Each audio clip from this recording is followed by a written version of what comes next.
On this episode of Southeast Iowa Today, if this guy's with me, Bob DeWitt, I must be day tripping, and I am in Fairfield, Iowa. This is part 2 of a 4-part series on the Carnegie Historical Museum in Fairfield, Iowa. Bob, what is director and curator of the museum, Jake Schmidt, going to show us this episode? He's going to show us some artifacts that were shipped here in the 1800s from the Smithsonian in Washington, D.C. And that was before the Smithsonian was actually called the Smithsonian. It was. All right, this episode is brought to you by Griner Auto Body of Washington, Iowa, using state-of-the-art techniques and decades of experience to get your car back on the road after an accident. Car Doctor of Washington, Iowa. No matter who Frankensteined it, they can fix and clean and customize it. McDonald Boneyard of Keota, Iowa, for all of your farm equipment and auto recycling needs. Hinshaw Trailer Sales of Richland, Iowa. You need a trailer. They've got your trailer, and they fix what they sell and don't in their full-time repair shop.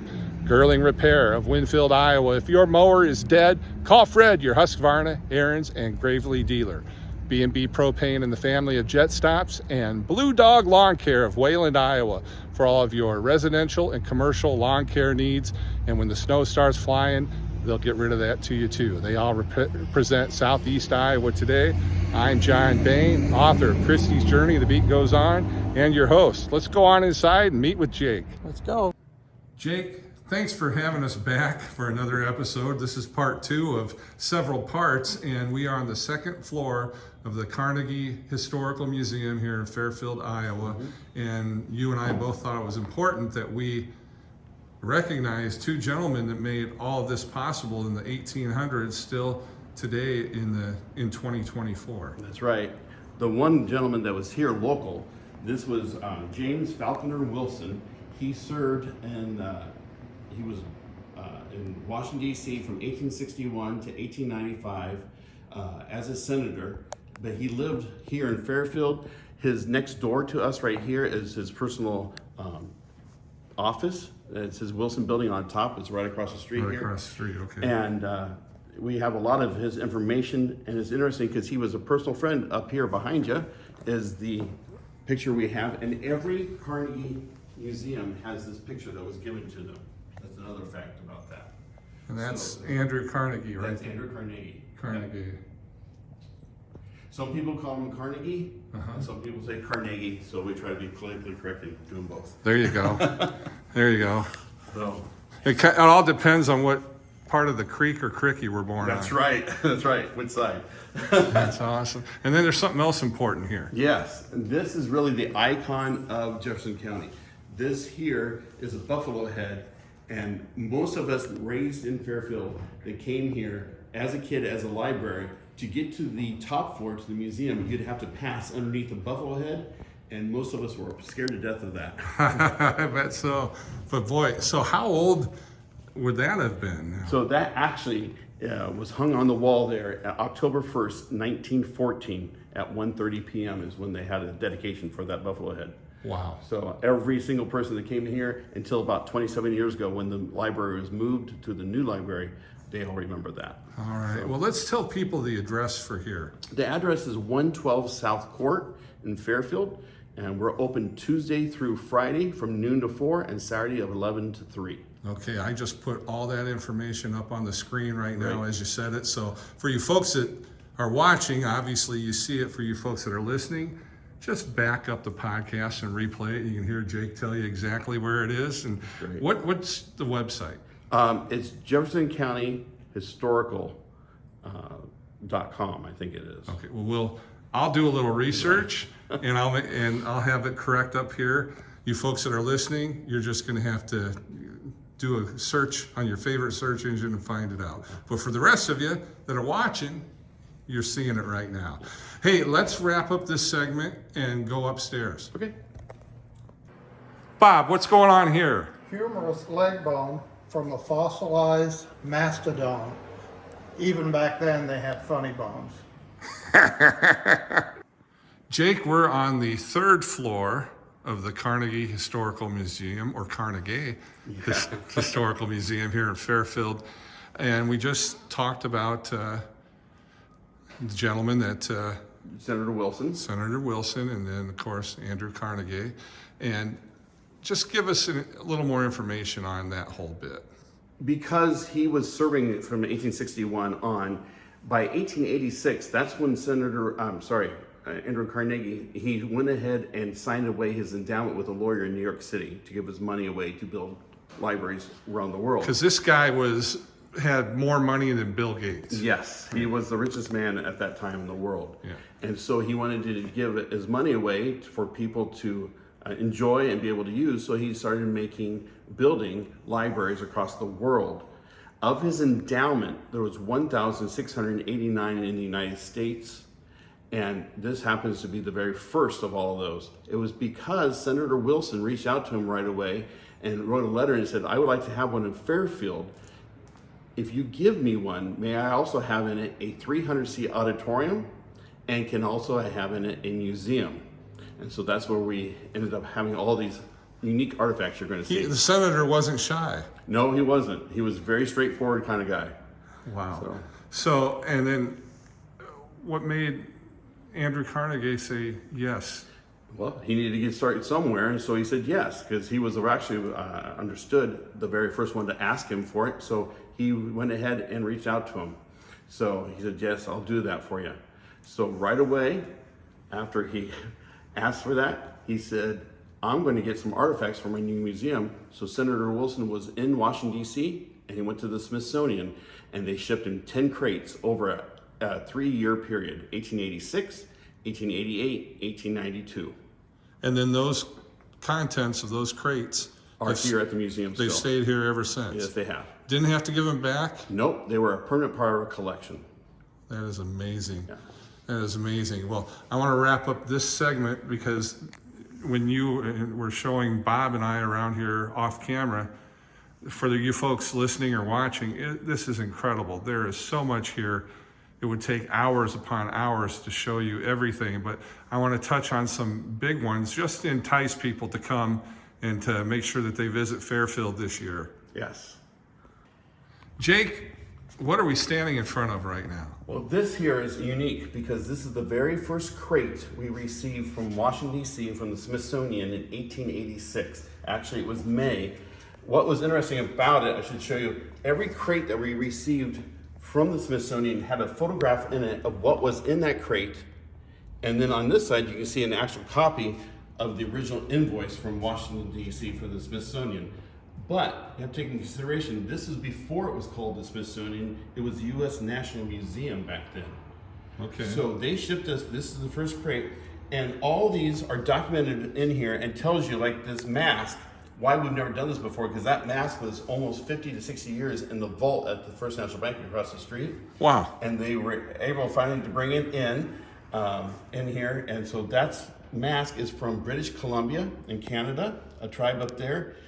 This hat here, this rain hat, this is from a tribe near Juneau, Alaska. And several other things in here from all over. One thing here, this little guy here, this rock, I thought it was a chipmunk or something, and it's actually a mountain lion. That's how they labeled it. And so that was on the invoice there too. I thought it was a hamster. I know. And that little scarf that's around his neck, that's actually, we had to reproduce it because they had lost it, but it's in the photograph. So we try to duplicate this as much as possible in the picture of all the artifacts that we have in here. That's incredible. Now, how long have you had this original display back on display? This only has been here for about just over a year. Wow. And so it's nice because we were given permission finally by the whole board to get this all in, and it's securityed inside, let's just say that much. Yeah. And so it's nice because it's really a unique thing to have every piece. We are missing one. It's called a demijohn. It's in the picture. It's a bottle that's wrapped with twine and also with reeds. And Is that on the lower right? Yes, on the lower right. We don't have that one. We don't know what happened to it or where it's at, but hopefully we'll find it in the museum sometime. Okay, I'm zooming in on that right now. So it might be somewhere around here. Yeah, there's so many other things to see that we keep on finding stuff. That's amazing. Well, let's wrap up this segment and show our audience some more. Okay. Jake, we're in another area of the third floor of the Carnegie Historical Museum here in Fairfield, Iowa. Behind you, you got some ladder and scaffolding. What's going on up there? So finally, it took over 5 years. We were able to raise enough money to get the original looking windows. They're 11 foot tall. Each window is around $6,500 a piece. They are 99% UV protected, but we're trying to restore the building back to what it looked like in 1892 when it was first built. That's incredible. Wow, that's a lot of money, isn't it? $446,000. That's quite a chunk.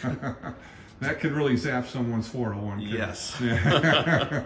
Well, what do we got here in this display? So this one here, this is Zuni pottery. This is pre-1875 from New Mexico, from the Zuni tribe. This came to us in 1892 from the Smithsonian. During COVID, we had John Preston, a local artist. He painted the background for us and spruced it up quite a bit. Beautiful. It was interesting too because somebody brought to our attention just recently that the jar down here that has 2 vases inside of it, and that one up there that's laying on its side, both of those are whistle jars. And Whistle jars? Yes. And so I guess short form to explain it is larger Indian tribes in North America and South America would have jars that would mimic the sound of nature. And they would make these over the years. And so we looked it up on YouTube, found that in South America, the Incas still make them. And we bought this one from there. It's a wolf. And it's just full of water. Do that again. It's really neat how they... So this is a modern day... This is a modern day made one from them, but we don't know what these sound like because we don't play with them. Right. But we have several different ones of these that we can use and show kids, especially when they're on field trips and so forth here. We love to have them play with them and see and experiment with them. That is very cool. So speaking of kids and field trips, I would hope that you have lots of kids come for field trips. Is that the case? It's starting to pick back up. We are working with everybody from Washington County, Jefferson County, Van Buren County, any of them, to see if they would like to do day trips here. We can teach them about different topics and share with them a lot of different things. That's some of the things you'd have to go to a larger city like Chicago to see. Yes. I mean, yes. I can't say anything more to that except, yeah, that is so true. And I'm hoping that there are some parents and grandparents and maybe even some kids watching and some educators in Southeast Iowa that reach out to you, Jake, because this is an incredible place. And we've always been free. Senator Wilson's main policy was the beginning that the museum and everything should be free, and so we've stuck to that so far. So how do you keep the lights on, and how do you pay for $400 and some thousand dollars? Just ask for people to think about us and their wills and their trusts. Maybe we even had some people recently put endowments in. So that's nice to think of us that way. They want a tax write-off for the end of the year. It's a great way to put it in because we are a 501c3, so we're tax exempt. Well, I'll tell you, in 2024, where so many times people are trying to erase history, it's nice to come to a place where there is history.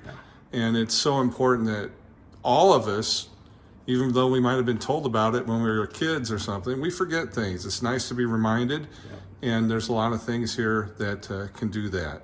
So we're going to wrap up this segment, and we'll check one more on the Smithsonian side, and we'll call this an episode. Okay, sounds good. Jake, we got one more segment on Smithsonian on the display. There's so much more, but I want people to come here. So we're just giving them a little taste. No problem. One of the things I think a lot of people enjoy is we have here the Sac and Fox Local Lapidary Society of Southeast Iowa. And they meet here off and on, and they keep these minerals and gems rotated on a regular basis too. This is some of their collection. We have other displays in here of more local, like quartz and so forth. But what's interesting is they also just inherited last year from the Iowa Wesleyan College. When they closed, they donated all 71 crates to the Sac and Fox Tribe Lapidary Society. So there's lots of things that are going to be rotating in here in the future. And please come and check it out. A lot of people have been joining that club too. Now, how long will you keep this particular display? That's up to them. They come in here and randomly, every few months, change different ones that they think looks nicer. Okay. Sometimes they even get larger pieces that's even better. Well, today is October 15th, 2024, And if you're watching this and you're like, okay, I'm going to go there January 4th, it may not look like this. Yeah, might be totally different. Can't promise, right? Yeah. But whatever it is, it'll be cool. Oh, it's very cool. They have a lot of different things that's going to be really unique to see. Well, Jake, thank you for this part 2 episode. You're showing Bob and I a lot. We're going to wrap this one up. And folks, keep checking the platform because there's more to come. Thanks a lot. Incredible place. It really is. Boy, Jake is a walking encyclopedia, isn't he? Oh, man. Hey, thank you for watching, and I want to thank our sponsors, Griner Auto Body, Car Doctor, McDonald Boneyard, Hinshaw Trailer Sales, Girling Repair, B&B Propane and the family of Jet Stops, and Blue Dog Lawn Care. He's Day Tripper, Bob DeWitt. I'm Day Tripping with him. I'm your host, John Bain. Stay friendly, Southeast Iowa.